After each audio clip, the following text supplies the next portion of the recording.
আসসালামু আলাইকুম বন্ধুরা, নিশ্চয়ই ভালো আছেন সবাই। আজও দুইটা গল্প বলবো। এক ব্যক্তি দরিদ্রদের মধ্যে গোপনে দান করে এবং সে এই কাজটি প্রতিনিয়ত করতে থাকে।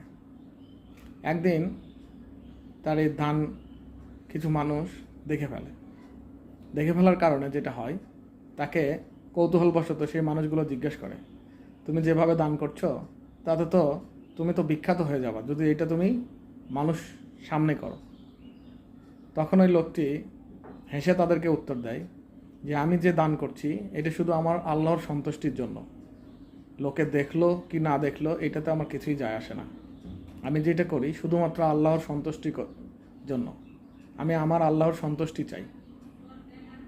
এখানে হাদিসটা হচ্ছে এরকম বন্ধুরা, 7 ব্যক্তি কিয়ামতের দিন আল্লাহর আরশের নিচে জায়গা পাবে। তার মধ্যে এক ব্যক্তি হলেন উনি যিনি গোপনে দান করে, যার ডান হাত দিয়ে দান করে কিন্তু তার বাম হাত জানতে পারে না।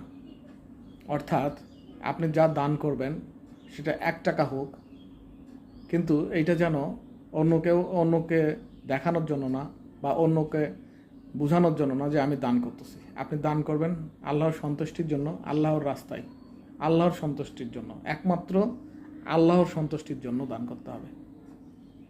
তাহলেই আমরা আল্লাহর আরশের তলে কিয়ামতে জায়গা পাবো ইনশাল্লাহ।